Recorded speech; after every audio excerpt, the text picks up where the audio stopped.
Texto mayoritario y texto crítico en panorama. Conceptos, historia y objeciones tradicionales. Cuando hablamos de texto mayoritario y texto crítico, nos estamos refiriendo a las dos grandes corrientes de ediciones impresas del texto griego del Nuevo Testamento o Nuevo Pacto. Toda edición de la Biblia que usted conozca a cualquier lengua del mundo tiene que estar basada principalmente en un texto, preferiblemente en la lengua original o lenguas originales en las que fue escrita la Biblia. Para el caso del Nuevo Testamento, evidentemente es el griego Koine o Koine. Vamos a analizar un poco la historia de estas dos grandes ramas, digámoslo así, de tipos de texto griego. Evidentemente vamos a hablar de una serie de ediciones impresas. Recuerden que hasta la invención de la imprenta, la transmisión de la Biblia fue hecha a través de manuscritos. Entonces, de ahí para atrás, lo que tenemos es una colección gigante de manuscritos. Pero cuando aparece la imprenta, se hace necesario y también se hace oportuno comenzar a publicar ediciones del texto griego. Vamos a contar un poco de la historia de estos y cómo surgen estas dos grandes corrientes o en qué consiste. Tenemos que hablar primero de esa corriente que en los últimos 30 años ha cobrado fuerza y se ha hecho muy popular en algunos círculos de teología, sobre todo conservador, a la que se denomina texto mayoritario. El texto mayoritario se basa en la teoría de que este tipo de representación textual es la que representa la mayoría de manuscritos. Es decir, aproximadamente el 80% de los manuscritos es el que representa este tipo de texto. En la división de familias que hicieron los estudiosos de los manuscritos del Nuevo Testamento en pasados siglos, organizaron una serie de familias, eso lo vamos a ver ahorita en detalle, pero básicamente el texto mayoritario se centra en la que tradicionalmente se ha aceptado como la más tardía, pero es la que más manuscritos nos ha dejado, es aquella denominada la familia manuscrita bizantina. Principalmente el texto mayoritario se va a basar en un principio en aquel famoso Nuevo Testamento publicado por Erasmo en el 1516 y sus posteriores ediciones. Allí es donde comienza como tal la historia impresa de esto que se va a denominar el texto mayoritario. En el año 1982 se hace una publicación en la lengua inglesa que se llama The Greek New Testament According to the Majority Test. Esto fue publicado por Saint Hodge y Arthur Farstad, y es a partir de allí que comienza el debate contemporáneo y sobre todo con este nombre, el texto mayoritario, porque ellos le ponen ese nombre a su publicación. Esta publicación se podría considerar que es la que abre el debate contemporáneo, pero no el principio de este debate, que es mucho más largo. Pero sí hay que tipificar qué es como el origen de esa denominación de texto mayoritario. Ahora pasemos a hablar un poco de, llamémosle la raíz del texto mayoritario, que es un poco más antigua, que es el denominado texto recibido o textus receptus.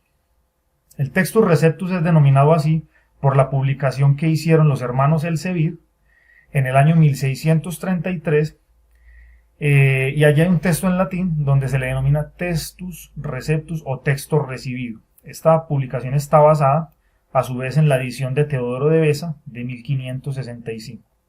Ya vamos a hablar en detalle de esas ediciones, porque fueron varias.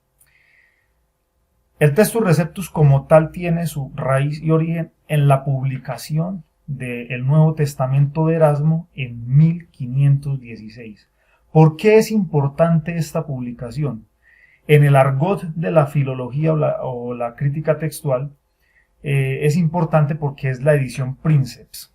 ¿Qué quiere decir la edición Princeps?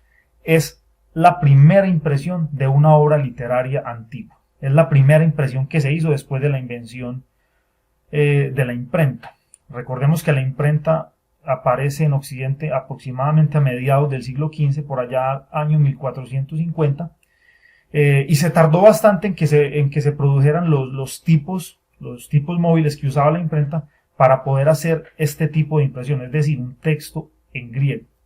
Entonces, esta edición Princeps es la edición de Erasmo de 1516. Erasmo hizo varias ediciones de su propia obra, hizo 5.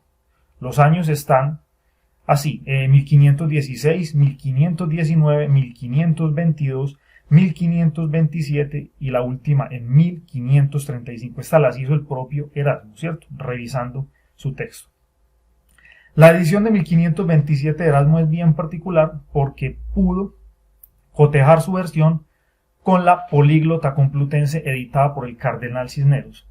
Es importante mencionar que esta edición del Cardenal Cisneros hubiera podido aparecer antes que el mismo texto de Erasmo, pero por todo el asunto de licencias eclesiásticas que se requieren en la Iglesia Católica para publicar un texto oficial, tardó. Sabemos que la impresión se había hecho por allá para el año 1514, pero apareció al público hacia el año 1522. También sabemos que esta obra había sido mucho más cuidadosa, mucho más detenida, mucho más detallada, pero como les acabamos de decir, tuvo que esperar para ver la luz pública hasta el año 1522. Entonces, en la edición de 1527, Erasmo pudo cotejar su texto con el de Cisneros. Después de la obra de Cisneros sigue la obra de otro famoso impresor, Robert Estienne, mejor conocido por su apodo, el famoso Stéphanos. Recordemos que él fue el que hizo finalmente la división en capítulos y versículos, o la puso por impreso. Ya esto tiene antecedentes que no puedo entrar a explicar. Y básicamente él va a publicar varias ediciones de ese Nuevo Testamento. Las más representativas son 1546, 1549, 1550 y 1551. Algunas curiosidades del trabajo de Erasmo, antes de seguir con la obra de Estienne.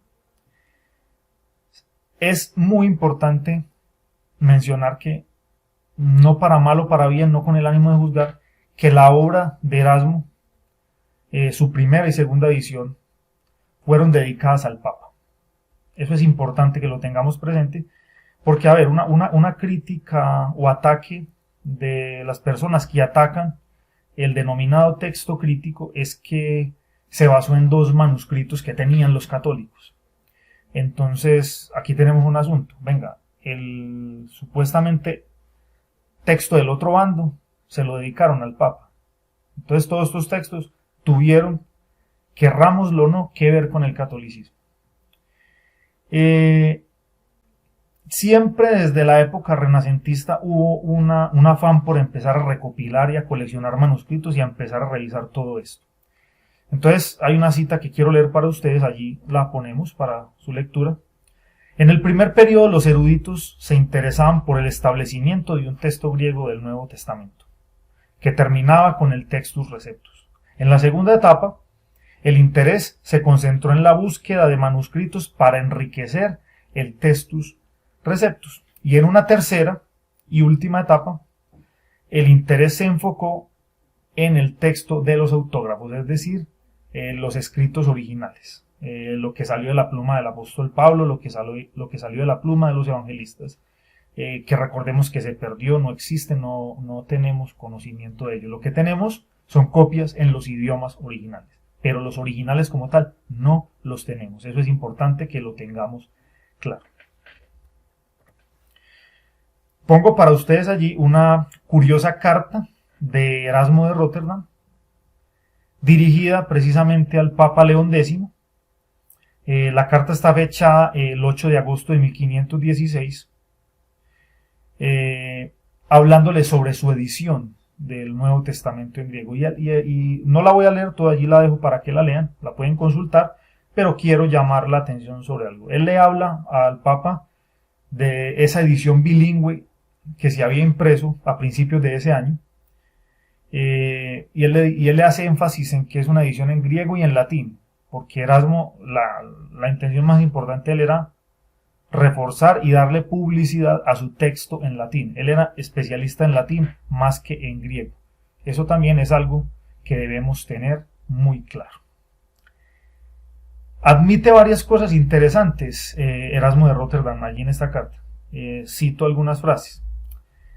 Admite que la obra está enmendada en algunos lugares donde hay una corrupción o donde el texto es oscuro o raro. Dice lo siguiente: y esto no por los sueños o elucubraciones de mi propia mente, sino, como dicen, con las manos sin lavar, sino en parte por la evidencia de los primeros manuscritos. Hay un interés, pues, en Erasmo de revisar y de cotejar. Como académico y humanista serio, él tiene presente esto. Me llama la atención particularmente la frase donde dice: siempre estamos preparados para dar nuestras razones, sin presunción por cualquier cosa que enseñamos correctamente o para corregir, sin rencor, cualquier pasaje donde como hombres hemos caído en error sin saberlo. Él en ningún momento está usando palabras autoritativas sobre su trabajo. Él dice que es una obra que él ha hecho y que si tiene que ser corregida, él está presto a hacerlo según lo que se le indique y a su conciencia se le permita. Y finalmente termina con estas palabras destacando el apoyo del Papa y le dedica unas palabras al final donde le dice: hasta que lo haya hecho tan completo y tan correcto que pueda parecer no totalmente indigno del gran pontífice y gran personaje a quien está dedicado. Está hablando, por supuesto, del Papa León X. Es importante que tengamos esta carta presente por lo que les decía. O sea, una de las críticas o ataques tradicionales de esos defensores a ultranza del texto mayoritario es que los que usan el texto crítico están usando un texto alterado, difamado, falsificado por la Iglesia Católica Romana, lo cual tiene mucho de falsedad, que lo vamos a ver a lo largo de este video. Y para mala noticia, si usted quiere algo más católico que un texto dedicado al Papa, pues dígame qué es. Y aquí les informo que el Textus Receptus fue dedicado al Papa. Prosigamos. Tenemos allí en la lámina las fechas de las 5 ediciones de Erasmo y resaltamos los cambios, sobre todo en 3 de ellas. En la segunda, en la tercera, llama la atención que en la tercera edición es donde aparece o se inserta por primera vez el famoso coma juanino, aquella cita de 1 de Juan 5:7, y en la cuarta, como les había dicho, es la que se coteja con la edición complutense de Cisneros.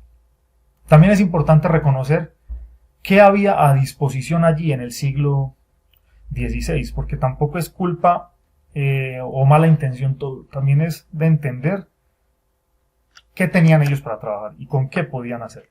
Entonces es importante que hablemos de qué material manuscrito importante. Había mucho, pero vamos a llamar la atención sobre los más importantes. Se conocía y se tenía ya el famoso Códice Besa. Este códice entre los siglos V y VI. Es el primer códice bilingüe que se conoce, contiene los evangelios y el libro de los Hechos. También estaba ya el Códice Claromontano del siglo VI, importante para las epístolas paulinas. Ya se tenía catalogado, pero no estaba para nada disponible al público, el famoso Códice Vaticano.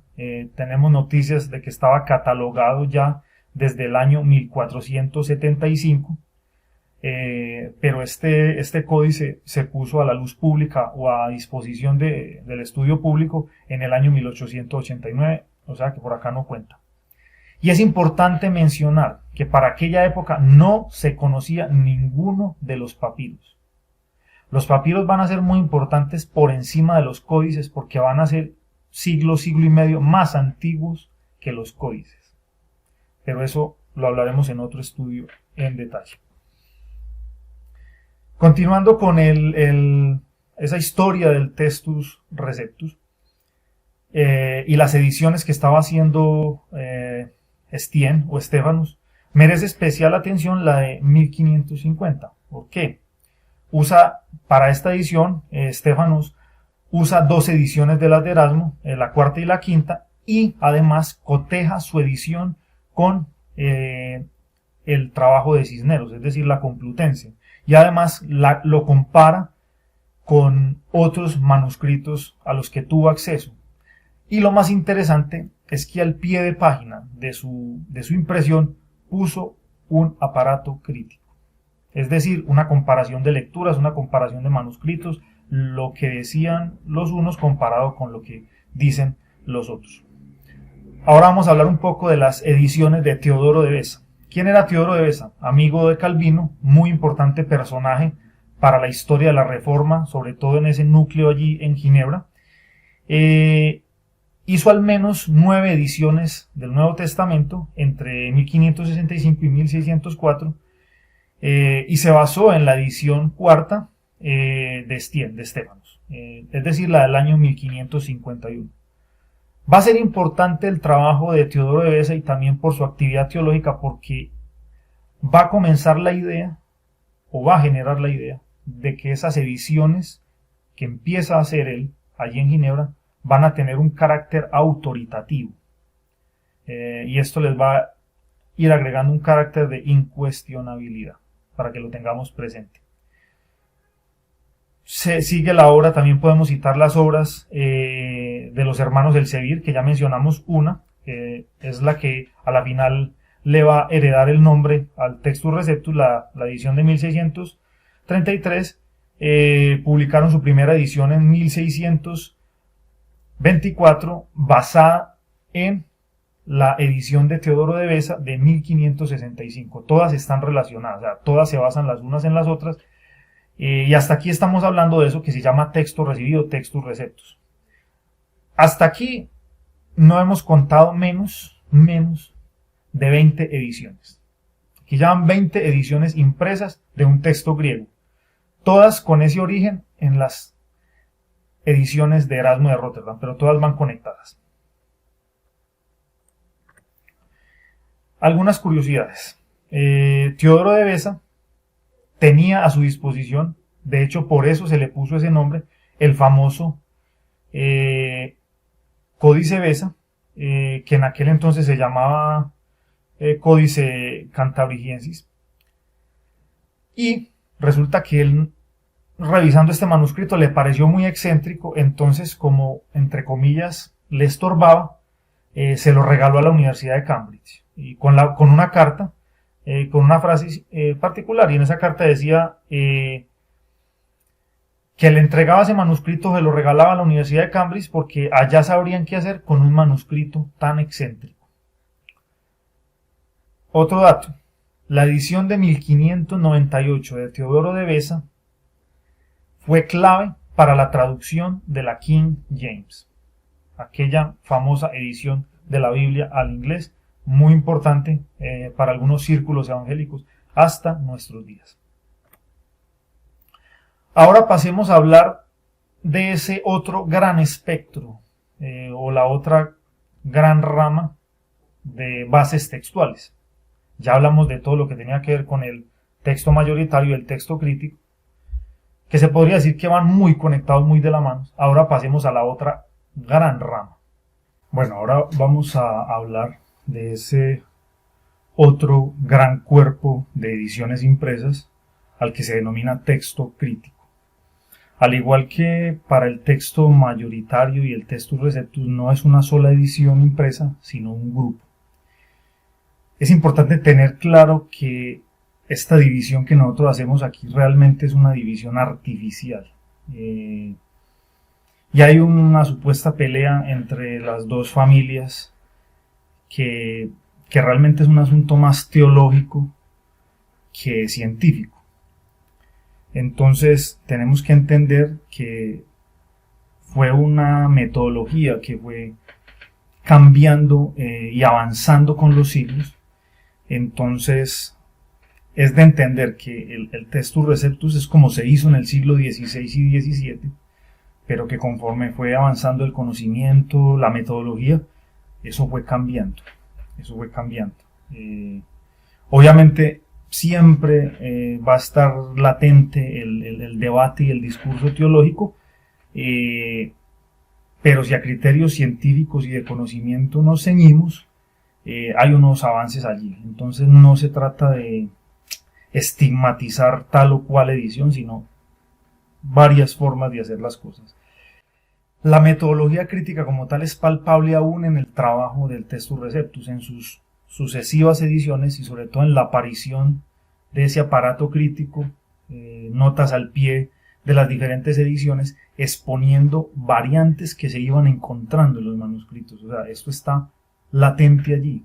O sea, si vamos a hablar a efectos prácticos, la metodología crítica está en ambos cuerpos de trabajos. Entonces, no es como tal del texto crítico. El texto crítico hizo un uso más a conciencia y profundo de ello, pero no es único del texto crítico. Vamos a hablar un poco de esas ediciones, al menos las más importantes metodológicamente, de ese cuerpo que denominamos texto crítico.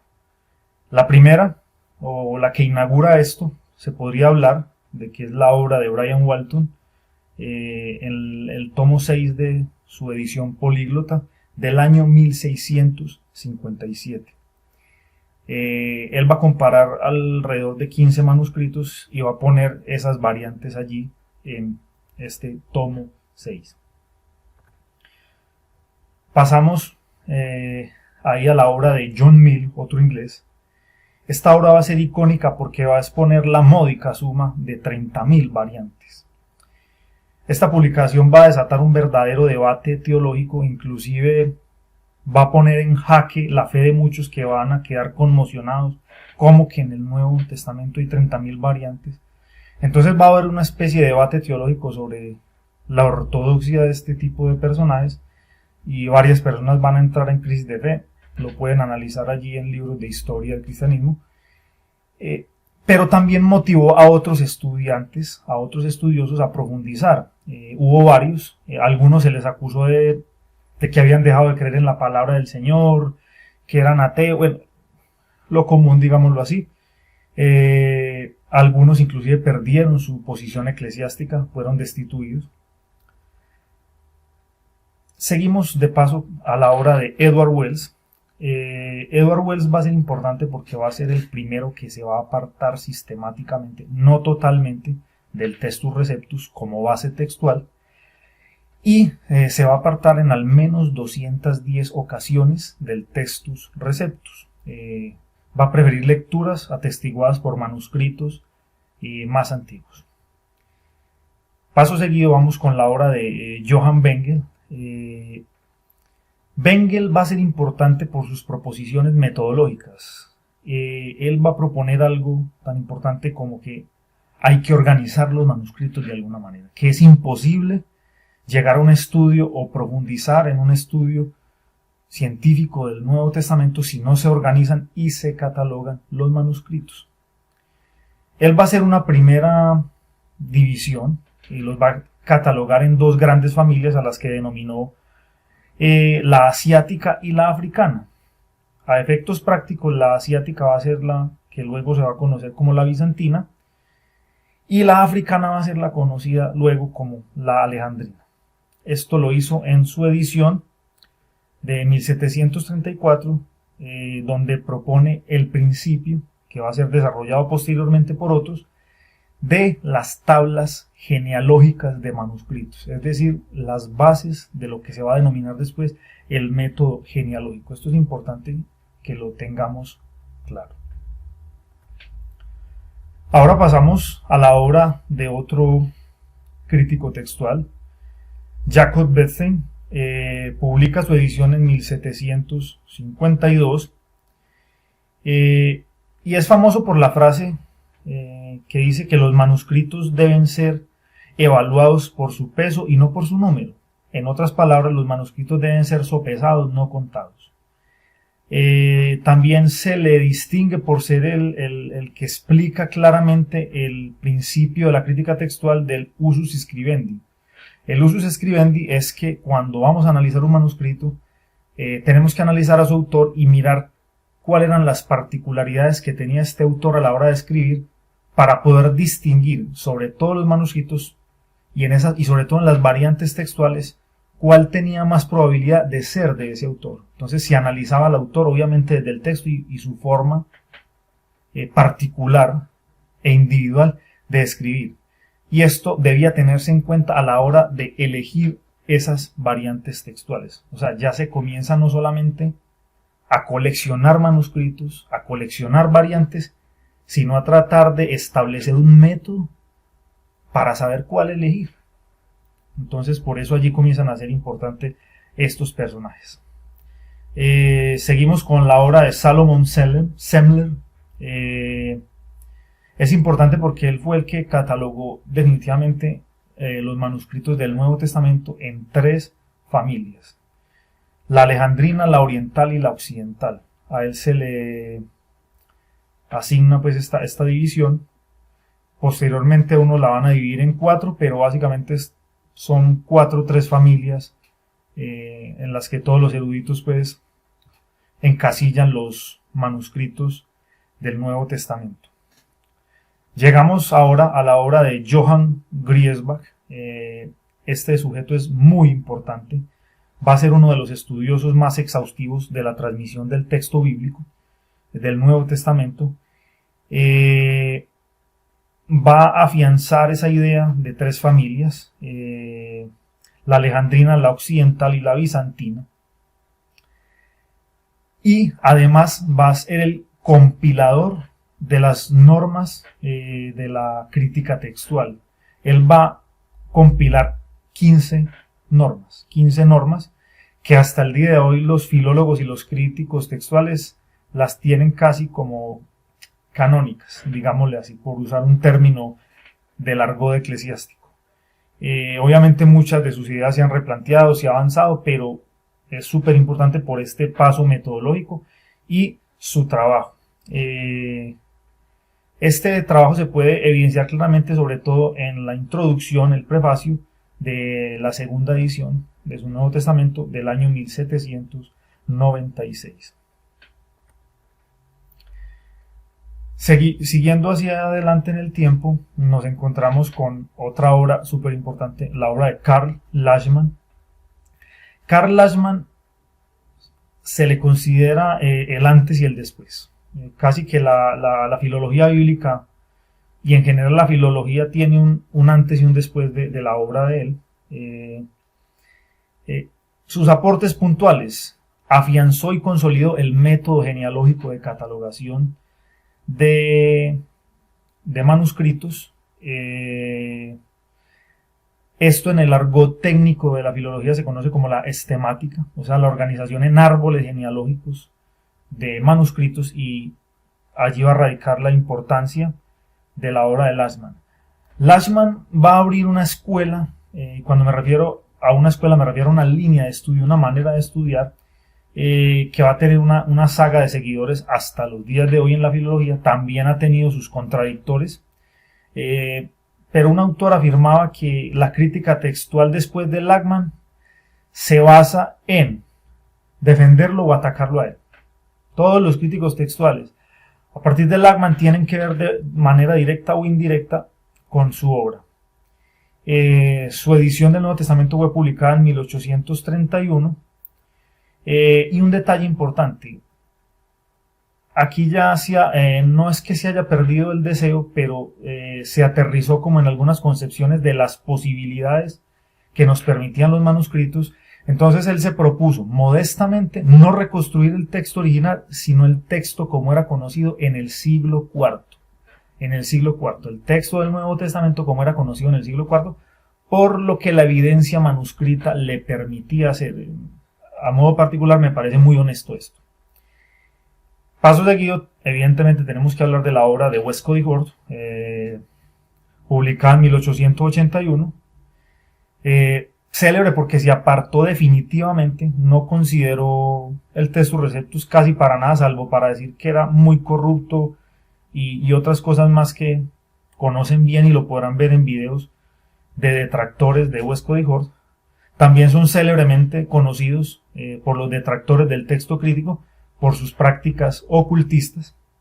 Entonces, evidentemente van a ver una influencia de esto en ese trabajo y le va a dar pie a muchos teólogos conservadores para decir que ese texto está amañado y que es un texto falso. Eso pues es lo que puedo decir con respecto a la obra de Westcott y Hort. Ya para hablar de lo más reciente, debemos hablar de las dos principales impresiones que se realizan hoy en día, o las más populares. Hay muchas más. Aquí solo pude hablar de las más emblemáticas, las más conocidas o las más distinguidas por sus aportes metodológicos. Y tenemos que hablar de aquella edición del Nuevo Testamento que se conoce en el argot como la Nestlé Aland o el Nestlé Aland, basado en la obra que comenzó Eberhard Nestlé y luego su hijo. Esta obra se basó en 3 ediciones impresas que había en su época, y es importante distinguir estas fechas. La primera edición de este texto fue en 1898 y en el 2012 se publicó la 28ª edición. Como les digo, esta obra comenzó basándose en 3 obras impresas, pero se volvió popular por la constante investigación y la ampliación del aparato crítico, citando más y más manuscritos en la medida que van apareciendo y se van estudiando. O sea, su aparato crítico va creciendo y te empiezan a exponer todas las variantes posibles. O sea, es un texto crítico exhaustivo. Hay un asunto. Un editor de un texto tiene que elegir cuál poner sobre el texto y cuál dejar al pie. Pues el Nestlé Aland evidentemente sí hace una selección crítica de cuál dejar arriba, pero abajo deja la posibilidad, presenta la mayoría de variantes textuales por versículo, para que el editor o el estudiador elija, entre comillas, a su gusto, porque la idea de la metodología crítica es que no sea tan al gusto o al ojo del editor, sino que haya un método objetivo de selección de lecturas. Esto no es tan fácil, eso es más fácil decirlo que hacerlo, pero de eso se trata. Para eso se propuso una metodología y unas reglas. Pueden revisar las reglas que propuso Griesbach, que me parecen muy pertinentes, muchas de ellas. Y eso trata esta obra, el Nestlé Aland, en sus últimas ediciones sobre todo. Luego debemos hablar de una obra como hermanita del Nestlé Aland. Lo que pasa es que es más concisa. Su aparato crítico no es tan exhaustivo, sino que se centra y simplemente pone a pie de página las variantes que tienen peso en problemas interpretativos de la escritura. O sea, no se quedan esas variantes que llamaríamos menores o que no valen la pena alguna cosita puntual en el texto, sino que se centran como en asuntos doctrinales importantes. O sea, esas son las variantes que están ilustradas en el que conocemos como el Nuevo Testamento griego de las Sociedades Bíblicas Unidas. Esa es la otra gran edición contemporánea. Estos dos son los más usados hoy en día. Cuando se habla del texto crítico, generalmente hoy en día se refieren a una de estas dos ediciones. La última se publicó en el 2014, la 5ª edición del texto griego del Nuevo Testamento de las Sociedades Bíblicas Unidas. Algo bien particular, el equipo que participó para la elaboración de la 4ª edición del Nuevo Testamento griego de las Sociedades Bíblicas Unidas es casi el mismo que participó en algunas de las últimas ediciones del Nestlé Aland.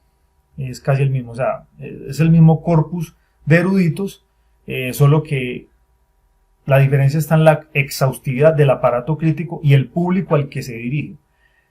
El Nuevo Testamento griego de las Sociedades Bíblicas Unidas es más enfocado a pastores, a personas que enseñan la Biblia, que que comparten a comunidades. Y el Nestlé Aland está más enfocado a traductores y gente que realiza el trabajo, llamémoslo así, anterior a divulgar el mensaje. Esto es pues lo que tengo que decir con respecto a esta visión panorámica.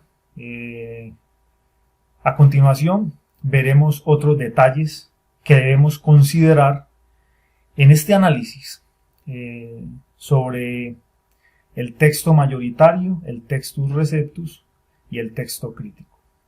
Gracias.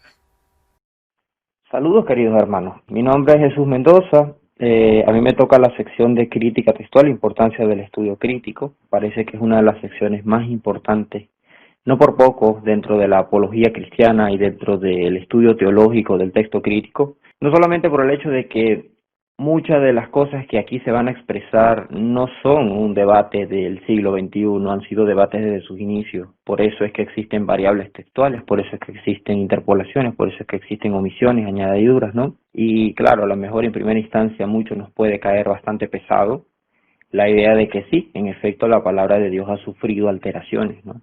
Pero muchas de estas alteraciones han sido precisamente adrede. Aquí voy a mencionar muchas que han sido adrede y que han quedado evidenciadas que son alteraciones y que no tenían probablemente la mejor de las intenciones la persona que las hizo, ¿no? Bueno, puedo hacer una excepción a que probablemente algunos de los escribas trataron de facilitar la lectura en algunos pasajes a lo que podríamos describir como oscuros, es decir, de un significado complicado de entender. Sin embargo, no deja de ser una alteración a la palabra de Dios. Vamos a ir como por los distintos puntos que yo voy a mencionar para que esta idea quede bastante clara, ¿no? La crítica textual, entre sus primeras instancias, permite restaurar la fuente que sirve de base para el texto. Un ejemplo puntual de esto está en Hebreos 1:6. ¿Okay? La epístola a los Hebreos dice así, en el capítulo 1, versículo 6, y otra vez, cuando introduce al primogénito en el mundo, dice, adórenlo todos los ángeles de Dios, ¿no? De este ejemplo hay varios, de hecho la epístola a los Hebreos tendría unos 2, que llama la atención, no solamente por el hecho de que se evidencie una alteración en el texto, sino también la teología que plantea esta epístola, que es una teología sumamente cristocéntrica y que va directamente en contra de muchos pensamientos del judaísmo rabínico actual. Vamos a decirlo así, evidencian que se hicieron cambios en el texto, y cuando digo el texto me refiero al texto hebreo, al Tanaj judío, con la intención de negar que esto fuese así, ¿no? Sin embargo, precisamente el estudio crítico y la arqueología bíblica han facilitado o han evidenciado estos cambios hechos posteriormente al texto con la intención de negar muchas de estas ideas, ¿no? Y a lo mejor ni siquiera ideas contra la persona del Hijo de Dios, sino también ciertas ideas en cuanto a la estructuración, con esto debo decirlo entre comillas, estructuración del texto bíblico, porque para entonces en los tiempos del Señor Jesús no se contaba con un canon específico, ¿no? Se contaban con un grupo de tres grupos, valga la redundancia, es decir, un compendio de 3 elementos, o que serían la Torá, que eso sí se podía entender como un canon establecido ya, la ley del Pentateuco, los 5 primeros libros de la Biblia, luego lo que serían los profetas, aunque en este campo digo los profetas como un campo muy amplio, y finalmente los escritos, ¿ok? Poemas, salmos, pensamientos, entre otros, ¿no? Algunos textos, de hecho, por lo menos el libro de Eclesiástico, que es un libro deuterocanónico o de lo que se conocería como apócrifo, maneja una introducción en la que menciona los profetas, la ley y los libros, los demás libros, como un elemento no 100% específico, pero que sí aplica a un tercer grupo de una amplia gama de lecturas, ¿no? Volviendo al ejemplo. Hebreos 1:6, que como les digo, esta epístola es rica en todo lo que vengo explicando, registra la lectura cuando introduce al primogénito, este es el Señor Jesucristo, en el mundo, dice, adórenlo todos los ángeles de Dios. Lo interesante aquí es que cuando nosotros leemos la fuente según el texto masorético, una fuente que vamos a decirlo así, sus primeros cambios, sus primeras construcciones, sus primeras estructuraciones iniciaron aproximadamente en el siglo V, pero finalizaron ya en el siglo X, siglo XV, es decir, las Niqut, las famosas vocales masoréticas, dice de la siguiente manera: el texto masorético actualmente se compone por dos famosos códices, el códice de Alepo y el códice de Leningrado. El códice de Alepo es un poco más antiguo que el códice de Leningrado. La ventaja que tienen estos códices es precisamente que están muy completos, ¿no? Sin embargo, la lectura que se supone que debería ser la referencia que está haciendo el autor de Hebreos es Deuteronomio 32:43 como una posible referencia, y la otra es el Salmo 97, versículo 7. Sin embargo, cuando vamos a la lectura dice de la siguiente manera, Deuteronomio 32:43, alabad naciones a su pueblo, porque él vengará la sangre de sus siervos y tomará venganza de sus enemigos y hará expiación por la tierra de su pueblo. Lo interesante aquí es que no encuentras la lectura adórenlo todos los ángeles de Dios. Luego, seguimos leyendo en el Salmo 97:7 y dice, avergüéncense todos los que les sirven a las imágenes de talla, los que se glorían en los ídolos, póstrense ante él todos los dioses, ¿no? Hay una posibilidad señalada en el texto crítico Nestle Aland como nota a pie de página que indica que posiblemente el Salmo 97:7 haya sido una de las menciones de este escrito en la parte en donde dice póstrense ante él todos los dioses. Sin embargo, podríamos decir que no suena igual a adórenle todos los ángeles de Dios. Sin embargo, hay otro elemento que entra, tiene que ver con el pensamiento que va desde el politeísmo, al enoteísmo y finalmente al monoteísmo tardío, que vendría siendo muy marcado en el texto, ¿no? Sin embargo, aquí sabemos que hay una pluralidad de dioses, o lo que vendría siendo en hebreo los Elohim, y vemos notoriamente que el texto masorético omite en ambos casos a adórenle todos los ángeles de Dios. Si seguimos la lectura, según una fuente mucho más antigua que el texto masorético, es decir, que el códice de Alepo y el códice de Leningrado, lo que vendría siendo la famosa versión de los 70, la Biblia griega, la Septuaginta. Este es del siglo II aproximadamente antes de Cristo, y no es la única, existen varios registros, el códice vaticano, códice alejandrino, el códice sinaítico. Registran en el Deuteronomio 32:43, no olvidemos esto a partir del griego, regocijaos cielos, a par de él, y adórenle todos los ángeles de Dios. Regocijaos gentes con su pueblo y confórtense en él todos los hijos de Dios, porque la sangre de sus hijos ha vengado y vengará así de retribuirá venganza a sus enemigos y a los que le aborrecen, retribuirá y purificará al Señor la tierra de su pueblo. Podemos notar que la lectura es mucho más larga y más extensa, más específica que el texto masorético.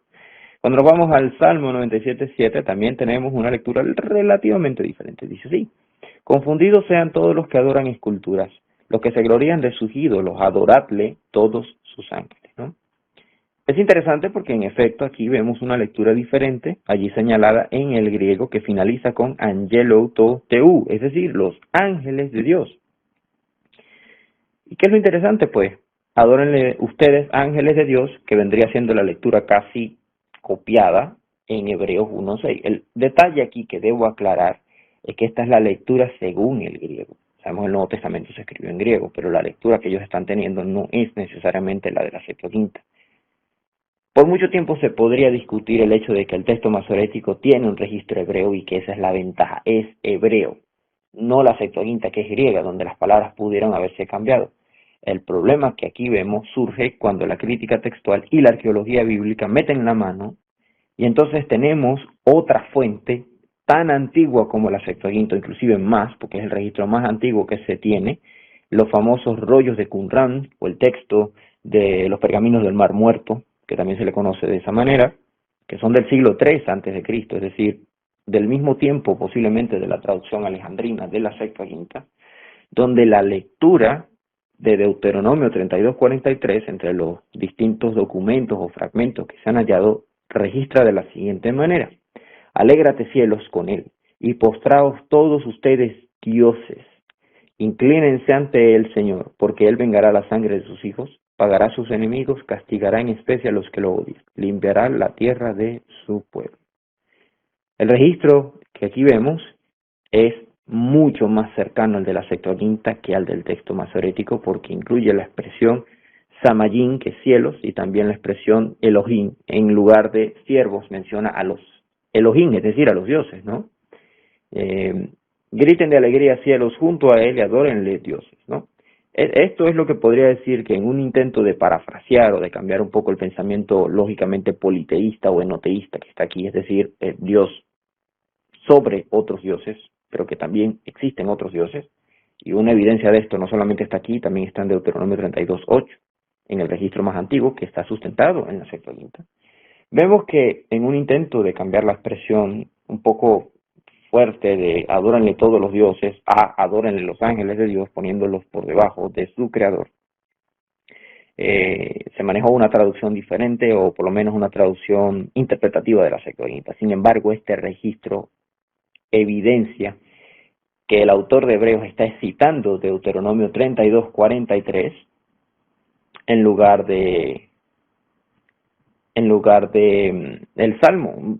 Pudo haber sido el Salmo, pero en este caso lo que nos llama la atención es que sí, la Septuaginta tiene un registro más antiguo y sopesado en el hebreo directamente. ¿Ok? Aquí notamos que Hebreos 1:6 está citando la versión antigua, la versión original de Deuteronomio 32:43, favoreciendo la teología de la deidad de Cristo marcada en la epístola a los Hebreos. En favor de una mejor comprensión del texto bíblico, la crítica textual, brinda soluciones detalladas y comprobables para un eficaz análisis teológico. Ejemplos, uno de los finales de Marcos, uno de los finales del Evangelio según Marcos, entendiendo que 16:8 es donde termina oficialmente, vemos una singular contradicción con el resto de los evangelios. Veamos esto, ¿no? Final tradicional de Marcos, ¿no? El final tradicional de Marcos, y no con esto voy a mencionar todo el final, pero este es el final que registra el Textus Receptus, que apoya el texto que fue base de la Reina Valera 60, dice así: Marcos 16:9, habiendo pues resucitado Jesús por la mañana el primer día de la semana, apareció primeramente a María Magdalena, de quien había echado 7 demonios. ¿Okay? El final tradicional en griego, aquí lo podemos leer, marca unos detalles que de hecho es interesante, pero que contradicen diametralmente la lectura que se mantiene en armonía con otros evangelios. Hay más de uno, de hecho son como 4, pero por mencionar uno específicamente. ¿Cuál es el problema con este pasaje? La palabra protón, primer, refiriéndose al día, no aparece como número ordinal en ningún otro de los evangelios y las epístolas, como tampoco en el hebreo, ejemplo Génesis 1:5. Por el contrario, se registra el cardinal mía. 1. Evidenciando la ausencia de inspiración de dicho pasaje, por ejemplo, si lo quieren comparar, Marcos 16:2 menciona la expresión mía, día 1, pero no lo utiliza en el 16:9, que es precisamente donde surge la añadidura. Ejemplo comparativo pueden tener en Lucas 24:1, aunque yo les invito a que revisen todos los evangelios, se van a dar cuenta, incluyendo las epístolas paulinas, que no dice jamás día primero, sino día 1. Esto además, mencionando el ejemplo de Lucas 24:1, pero al primer albor del día 1 de la semana fueron al sepulcro llevando las especias aromáticas preparadas. No es el único caso, de hecho también, si pudiese mencionar otro de los ejemplos del final espurio, Anastás, donde la expresión significa resucitó, no aparece en este tipo de voz, Las voces pasivas y activas en el griego son importantísimas, puesto que ningún evangelio y tampoco las epístolas paulinas dicen que Jesús resucitó. Al contrario, fue resucitado. Esto tiene una importancia teológica importante, valga la redundancia, que no se puede negar a la hora de analizar este pasaje. Otro de los ejemplos de apenas ese escrito del 16:9 indica mencionar a María Magdalena, de quien Jesús había echado 7 demonios. Este personaje ya había sido mencionado anteriormente en otro de los registros del Evangelio de Marcos. Entonces es extraño que de repente el evangelista se olvide de palabras tan importantes que no se unen en armonía con ninguno otro de los evangelios, a pesar de que ya el evangelista venía mencionándolas. Lo cual evidencia, entre muchos otros ejemplos, que hay una serie de ventajas en el estudio crítico de la palabra a la hora de tener, vamos a decirlo así, cómo demostrar la falta de autoridad de un pasaje, la añadidura, cómo rompe la lectura. Un ejemplo de esto es la famosa pericopa de la adúltera, es decir, aquel famoso pasaje que está añadido a partir de Juan 7:53 hasta el 8:11. Que no está en los testigos más antiguos y más importantes, de lo que puedo mencionar el papiro 66 y el papiro 75. entre muchos otros ejemplos. La verdad que no viene al caso dar tantas explicaciones, pero si ustedes se fijan, sacando la perícopa del adúltero, la lectura que se tiene implica la añadidura de un día entero a una explicación que el Señor Jesús viene dando, que conecta el 7:52 al 8:12 en una sola línea de pensamiento que el Señor Jesús viene explicando, ¿no? Finalmente decimos, ventajas de la crítica textual, pues identificar fechas y correspondencia. Ejemplo, Efesios 1:1, el texto crítico omite en Éfeso. En Éfeso, donde no expresa el hecho de que esta epístola necesariamente se esté dirigiendo a los efesios. Por el contrario, sí puede estar hablándole a ellos, pero realmente la universalidad de la epístola, ¿okay?, como lo es el Tratado Universal de Romanos, implica que el apóstol Pablo probablemente se refirió a los laodicenses. Es una nota que tiene como aclaración la versión Biblia Textual Cuarta Edición. Sin embargo, yo me atrevo a decir simplemente que la epístola está dirigida a todos los gentiles, no necesariamente a un destinatario en específico. ¿Okay? Después de todo, como siempre, inicia con los santos de la iglesia. Y otra ventaja del estudio crítico viene siendo el orden cronológico de eventos. Por ejemplo, el libro de Daniel. El libro de Daniel tenemos el ejemplo del capítulo 4, 7 y 8. Van antes del 5 y 6. De hecho, este registro se mantiene de esta forma en la versión crítica de la Septuaginta, conocida como la versión de Gotinga, ¿okay?, donde evidentemente si Belsasar muere en el capítulo 5, es imposible que éste aparezca vivo en el 7. Es una cuestión ya de cronología, demuestra cómo se quisieron organizar o reorganizar los escritos, pero la crítica textual es la que nos ayuda a ubicar el evento y las distintas, vamos a decirlo así, acciones de la historia en un orden cronológico. Hasta ahora aquí mi intervención, espero que les haya sido de mucha utilidad. Buenas noches, queridos hermanos. En esta sección hablaremos de 5 objeciones clásicas sobre el texto crítico. La idea es hacer un pequeño análisis de la forma más sencilla posible para tratar de explicar de una forma objetiva estas 5 objeciones que por lo general cualquier detractor acudirá a ella. Bien, la primera objeción indica que el texto crítico posee solo un pequeño puñado de manuscritos, a diferencia del texto mayoritario, que es el 95% de la base textual existente. Digamos que esta suele ser la objeción clásica de los detractores del texto crítico. Sin embargo, una célebre frase de Jacob Wettstein dice que los manuscritos han de ser sopesados y no contados. ¿Qué quiero decir con esto? Dentro de la metodología que existe en la crítica textual, no solo se tiene en cuenta la cantidad de manuscritos, sino también la calidad y tiempo de los mismos. A pesar de que el texto crítico posee un menor número de documentos, la calidad y tiempo de los mismos son importantísimos al momento de identificar cuál tendrá más peso para hacer algún tipo de trabajo de traducción o de investigación. Esta objeción la explicaré de la siguiente forma. Miren, en la lámina a continuación podemos ver 3 tipos de textos. El texto de tipo alejandrino, occidental y bizantino. El texto crítico viene de un tipo de texto que es el alejandrino, que va entre el siglo II hasta el siglo X, y el tipo de texto occidental, que data entre el siglo II hasta el siglo IV aproximadamente. Mientras que el texto mayoritario viene del texto de tipo bizantino, que es la forma encontrada en la mayor cantidad de manuscritos sobrevivientes, aunque no en los más antiguos. Llegar a esta conclusión es lógica.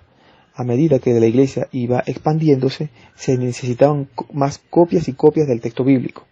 Es por eso que el texto mayoritario o texto bizantino tiene un repunte considerable en el siglo X, debido a la alta demanda de copias dentro del Imperio Romano, de la parte de Occidente, de Oriente, de ese mundo conocido en ese momento. Bien, mis hermanos, en resumen, al hablar del texto mayoritario, estamos hablando de un tipo de texto bizantino que es bastante tardío en comparación al texto crítico que proviene aproximadamente del siglo II en adelante.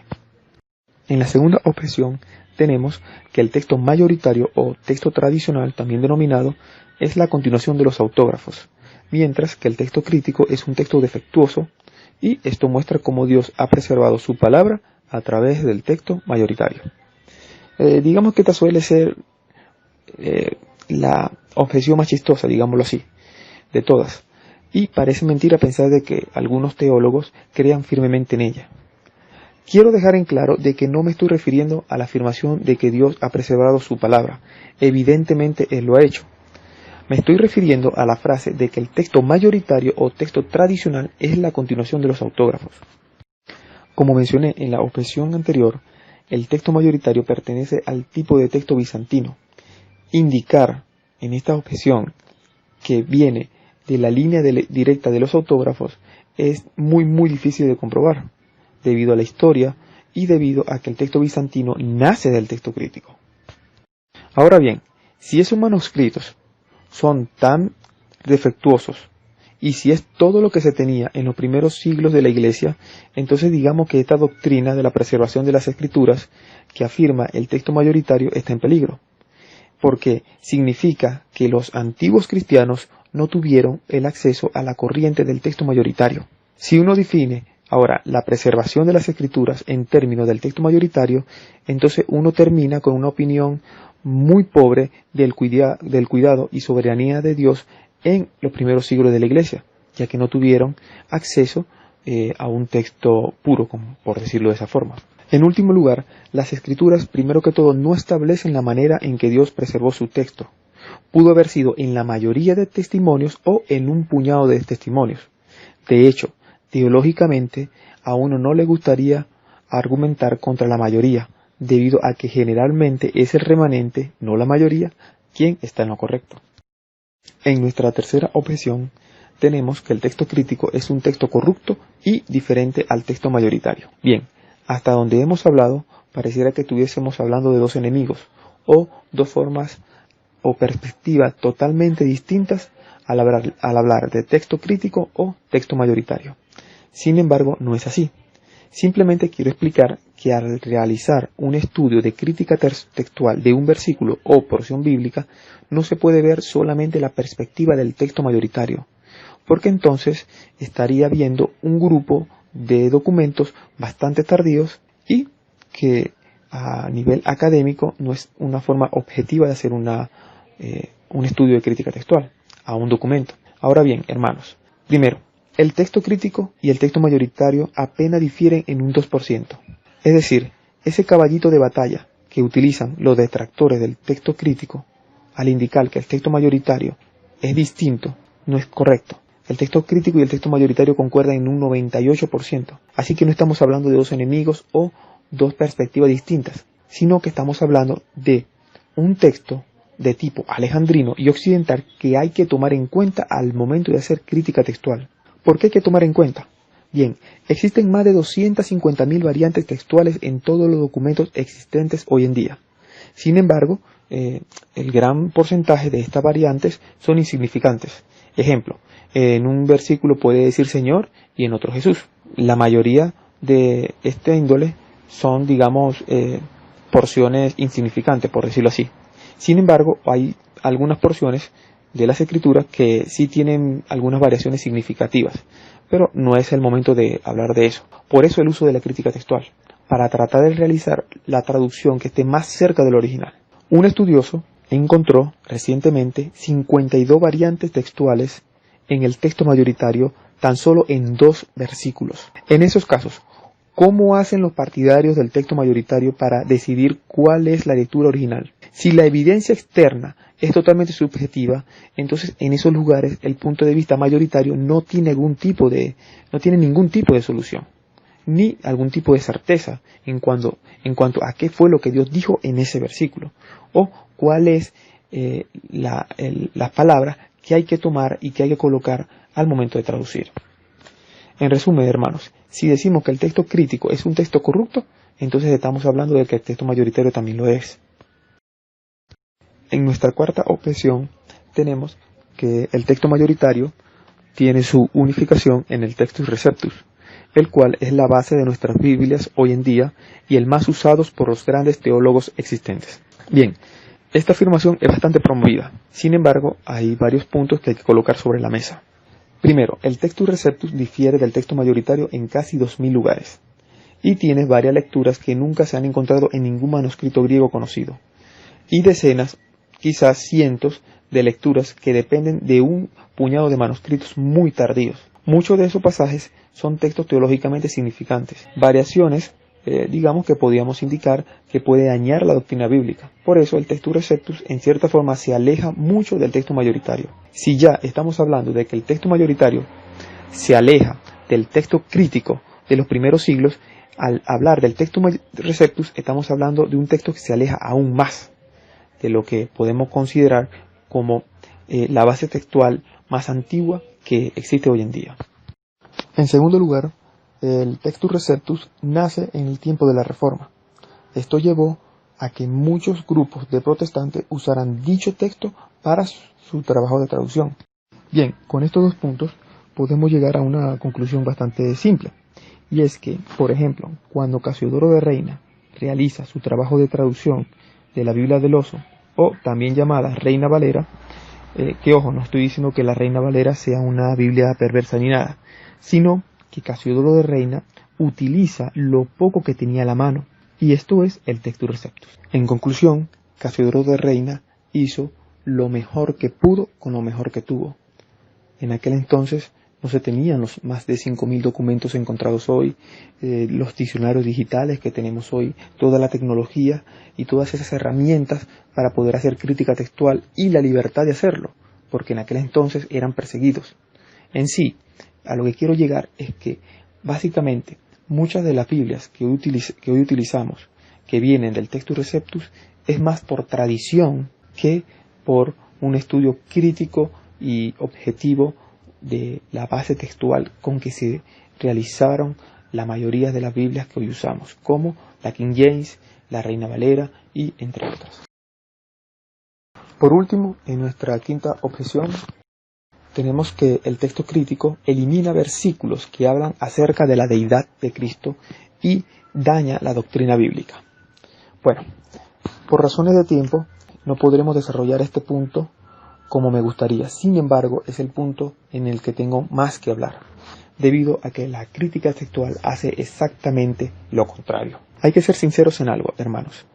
Hay muchos versículos que no existen en ningún manuscrito anterior al siglo IV, sino que aparecen en manuscritos tardíos del siglo X, que pertenecen al tipo de texto bizantino, que es el texto mayoritario.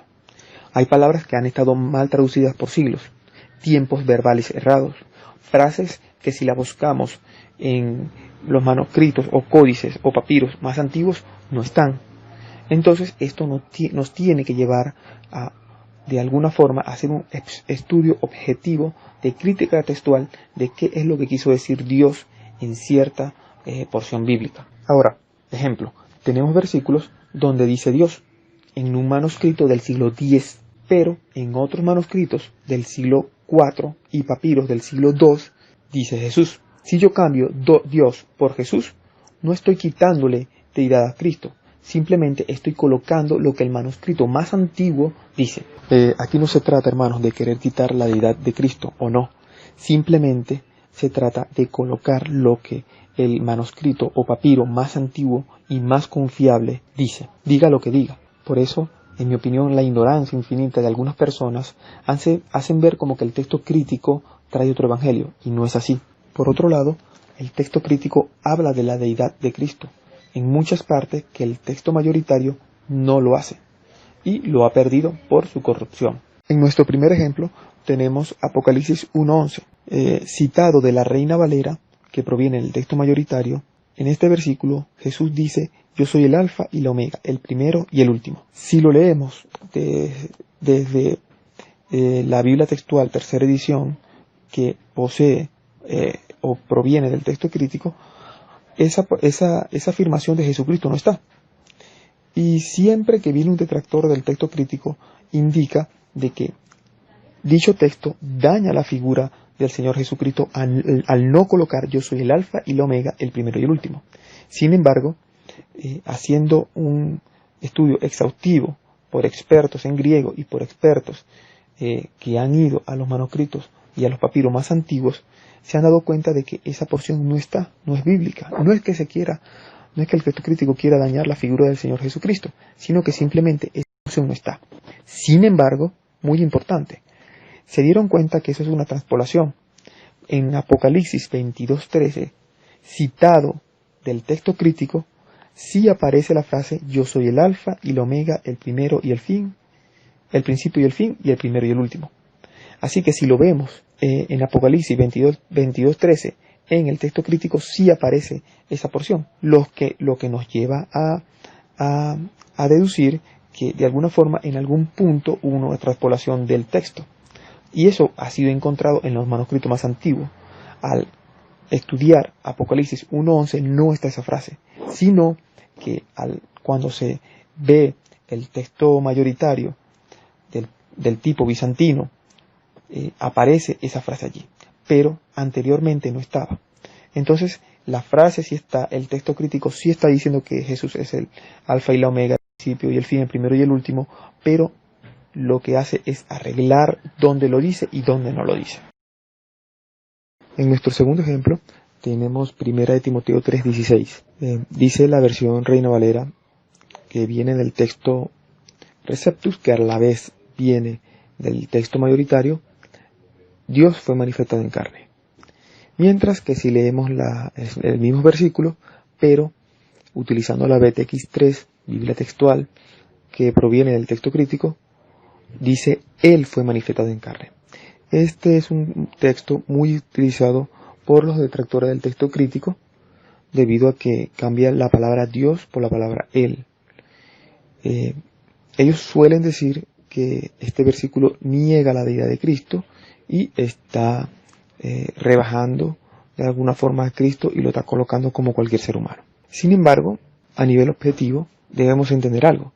Si el texto registra Él en los documentos más antiguos y registra a Dios en un texto que viene del texto bizantino años después que el texto crítico, que viene del tipo alejandrino y tipo occidental, entonces podemos indicar que no se está realizando ningún daño a la persona del Señor Jesucristo. Simplemente se está colocando lo que dice el texto en realidad. El texto crítico no busca dañar la imagen de Cristo, busca restaurar el texto a la forma original o acercarse a lo que Dios quiso decir en ese momento. Y si dijo Él, eso no afecta la idea de Cristo. Ahora, voy a citar Judas 5, porque el texto mayoritario dice que el Señor habiéndolo sacado de Egipto, mientras que el texto crítico dice Jesús fue quien lo sacó de Egipto. Y esto tiene una gran relevancia, porque si vemos lo que el texto crítico muestra y nos enseña y nos coloca como ese término que es Jesús, nos da una perspectiva mucho más amplia del trabajo del Señor Jesucristo en el Antiguo Testamento. Nos da un mejor entendimiento acerca de la deidad de Él dentro del trabajo que Él hizo al sacar al pueblo de Egipto del Antiguo Testamento, pero esto no lo vemos en el texto mayoritario. Como pueden ver, el texto crítico en Judas 5 nos da un mejor entendimiento, una mejor perspectiva acerca de la obra del Señor Jesucristo. Entonces, el texto crítico no daña la figura de Cristo, no busca eliminar pasajes que hablan de su deidad, ni nada de eso.